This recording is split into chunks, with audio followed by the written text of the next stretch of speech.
Welcome to study point. दोस्तों मैं हूं सौरभ शुक्ला और आपको लगातार Bihar SSC inter level mains exam के लिए दोस्तों हम बिहार जीके के 20 प्रश्न देते हैं। दोस्तों आप बिहार के किसी भी एग्जाम की अगर तैयारी कर रहे हैं तो दोस्तों आपके लिए काफ़ी इंपॉर्टेंट ये वीडियो है। और दोस्तों रेगुलर वीडियो देने से दोस्तों जो है आपका रिवीजन भी लगातार हो रहा है। इससे जो है आपको कोई भी क्वेश्चन जो है माइंड में लगातार दोस्तों बना रहेगा। तो दोस्तों अगर आप चैनल पर पहली बार आए हैं तो चैनल को जरूर सब्सक्राइब कर दीजिएगा। दोस्तों अगर वीडियो पसंद आता है तो वीडियो को जरूर शेयर करिएगा। दोस्तों कल हमने आपसे प्रश्न पूछा था कि भारत के पहले वायसराय कौन थे। तो देखिए दोस्तों जो ये प्रश्न है काफ़ी कंफ्यूज करता है क्योंकि भारत में जो पद थे कई बनाए गए। वैसे आपने सही आंसर दिया है। भारत के जो पहले वायसराय थे वो थे लॉर्ड कैनिंग। अब देखिए यहाँ से आपके हम सारे डाउट कैसे क्लियर कर सकते हैं। देखिए एक प्रश्न के माध्यम से यहाँ से आपका एक बहुत ही जो इंपॉर्टेंट टॉपिक है वो क्लियर होने वाला है। देखिए सबसे पहले अगर हम बात करें, देखिए भारत में 4 पद बनाए गए शासन करने के लिए अंग्रेजों द्वारा। सबसे पहले जब 1757 में और देखिए 1757 में बक्सर का युद्ध हुआ और 1757 में प्लासी का युद्ध हुआ और 1764 में जो है बक्सर का युद्ध हुआ। इसके बाद बिहार, बंगाल और उड़ीसा के अधिकांश भागों पर अंग्रेजों का अधिकार हो गया और फिर वहाँ पर शासन के लिए जो है बंगाल के गवर्नर का पद बनाया गया। सबसे पहले बंगाल के गवर्नर का पद बनाया गया और सबसे पहले बंगाल का गवर्नर कब बना, देखिए 1764 में जो है बंगाल का गवर्नर जो बने थे वो बने थे लॉर्ड क्लाइव। तो इनका नाम याद रखना होगा। बंगाल के गवर्नर बने लॉर्ड क्लाइव 1764 में बक्सर के युद्ध के बाद। उसके बाद समय बीतता गया। उसके बाद फिर जो है जब 1773 का चार्टर एक्ट आया, आपको याद होगा जब 1773 का रेगुलेटिंग एक्ट आया, माफ़ कीजिएगा 1773 का जब रेगुलेटिंग एक्ट आया तो देखिए बंगाल के गवर्नर के स्थान पर जो है बंगाल का गवर्नर जनरल पद एक बनाया गया। बंगाल का गवर्नर जनरल पद बनाया गया और भारत के जो पहले बंगाल के जो पहले गवर्नर जनरल बने वो बने लॉर्ड वारन हेस्टिंग्स। इनका नाम इंपॉर्टेंट है। उसके बाद 1833 का जो चार्टर एक्ट आया, 1833 में एक चार्टर एक्ट पास किया गया और पूरे भारत पर शासन करने के लिए जो है भारत के गवर्नर जनरल पद का सृजन किया गया। और भारत के पहले गवर्नर जनरल कौन बनाए गए, लॉर्ड विलियम बेंटिक। 1833 में चार्टर एक्ट के तहत लॉर्ड विलियम बेंटिक भारत के प्रथम गवर्नर जनरल बनाए गए। उसके बाद दोस्तों 1857 जब क्रांति समाप्त हो गई तो 1858 में एक भारत शासन अधिनियम लाया गया। 1858 में भारत शासन अधिनियम लाया गया और जो भारत का सत्ता था सीधे ब्रिटिश क्राउन के हाथ में दे दिया गया और भारत पर शासन करने के लिए एक वायसराय के पद का सृजन किया गया। किस पद का सृजन किया गया, वायसराय के पद का सृजन किया गया।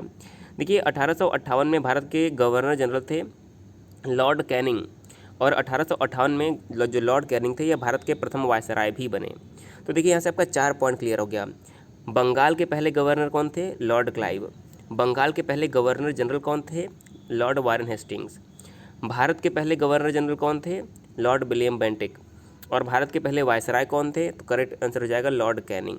देखिए यहाँ से आपके बहुत इंपॉर्टेंट जो एक टॉपिक है क्लियर हो गया होगा। दोस्तों वीडियो अगर पसंद आ रहा है तो जरूर शेयर कर दीजिए और हमारे वीडियो को दोस्तों लाइक जरूर कर दीजिएगा। दोस्तों आइए देख लेते हैं किन किन लोगों ने सही जवाब दिया है। हमारा प्रश्न था कि भारत के पहले वायसराय कौन थे, तो काफ़ी सही लोगों ने सही आंसर दिया। देखिए प्रमोद कुमार जी ने सही आंसर दिया है, भोला कुमार जी ने सही आंसर दिया है। इसके अलावा सौरभ कुमार, अजय कुमार, अमित कुमार जी ने सही आंसर दिया है। सक्षम सागर सेठ, राजू कुमार जी ने सही आंसर दिया है। अजय जी ने सही आंसर दिया है। ए कुमार जी ने सही आंसर दिया है। इसके अलावा गोविंद कुमार, दिलीप कुमार, मनोज कुमार, राहुल कुमार जी ने सही उत्तर दिया है।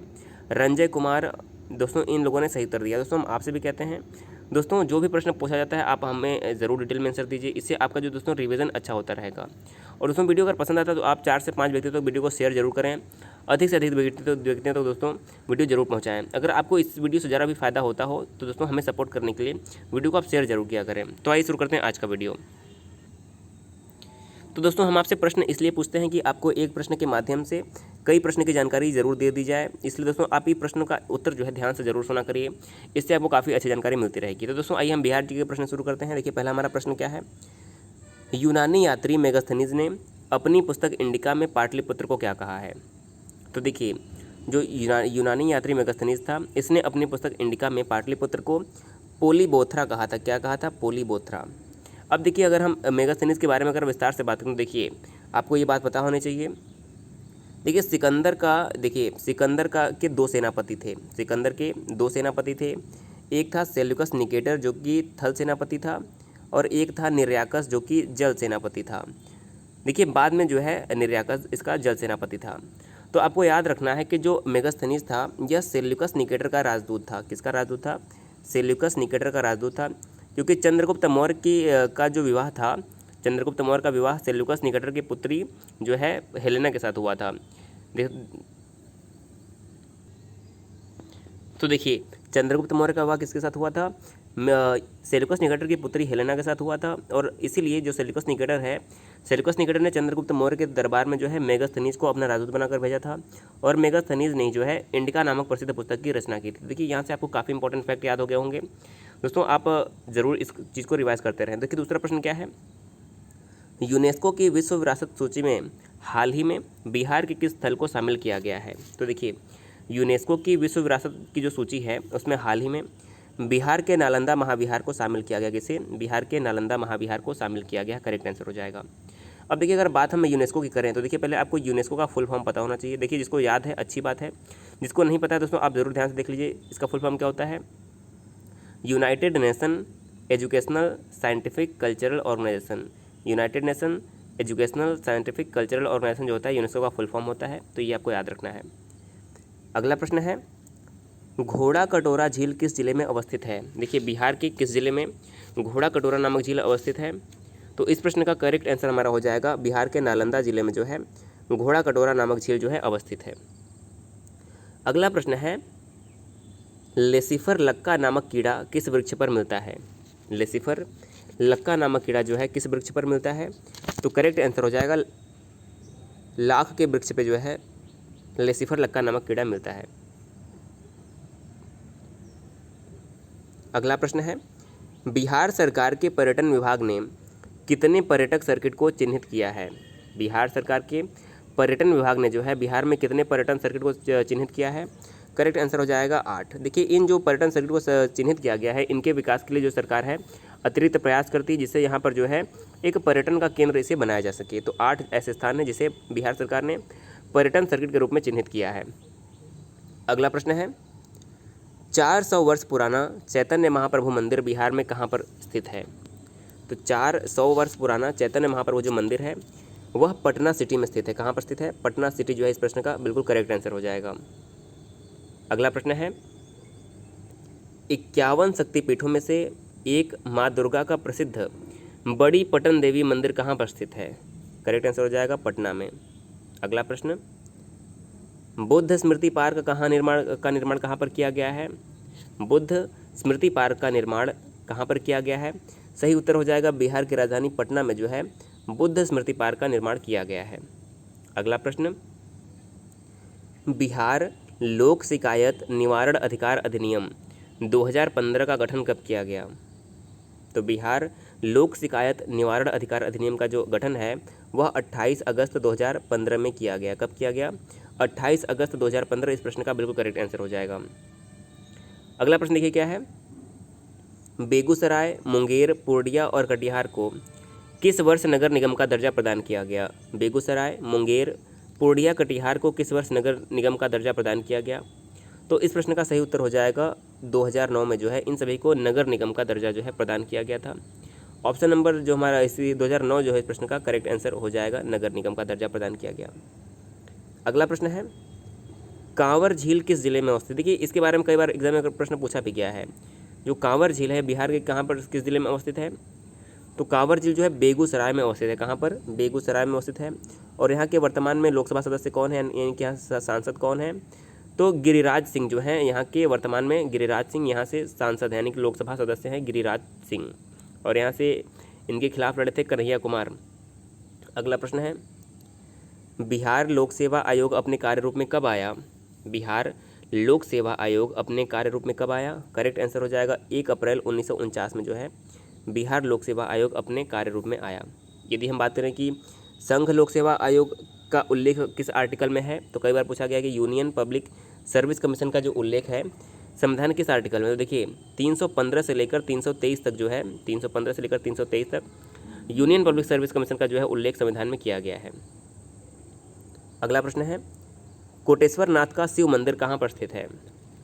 तो कोटेश्वर नाथ का जो शिव मंदिर है बिहार के जहानाबाद में स्थित है। कहाँ पर?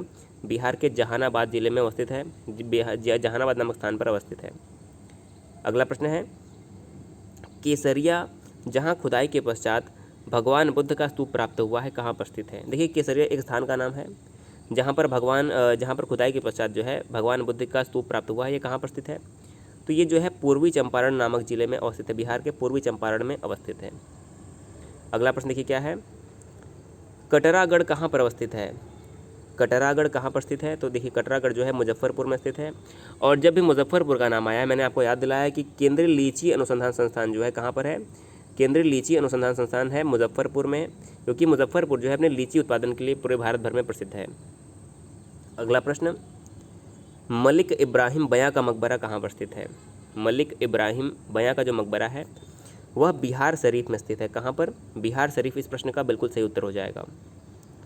अगला प्रश्न है, राज्य में राष्ट्रीय राजमार्ग यानी कि नेशनल हाईवे की कुल लंबाई कितनी है? बिहार में राष्ट्रीय राजमार्ग की कुल लंबाई कितनी है? तो इस प्रश्न का करेक्ट आंसर हो जाएगा 4595 किलोमीटर जो है बिहार में नेशनल हाईवे की कुल लंबाई हो जाएगा। अगला प्रश्न है, मौर्यकालीन राजप्रसाद के निर्माण में किस क्षेत्र के लाल बलुआ पत्थर का प्रयोग किया गया? देखिए राजप्रसाद मतलब राजमहल होते हैं, तो जो मौर्यकालीन राजमहल होते थे इनके निर्माण में किस क्षेत्र के लाल बलुआ पत्थर का प्रयोग किया गया? तो इस प्रश्न का सही उत्तर हो जाएगा चुनार। देखिए उत्तर प्रदेश का चुनार क्षेत्र आपको पता भी हो सकता है।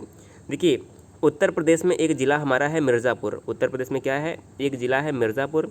मिर्ज़ापुर का एक प्रसिद्ध कस्बा है चुनार। मिर्ज़ापुर का एक प्रसिद्ध कस्बा है चुनार, जो गंगा नदी के तट पर बसा हुआ है। और चुनार क्षेत्र से ही जो है लाल बलुआ पत्थर के प्रयोग से मौर्यकालीन राजप्रसाद का निर्माण हुआ है। तो आपको चुनार का नाम भी याद रखना है। अगला प्रश्न है, किस कड़ाट शासक के समय पंजी प्रबंध का विकास हुआ?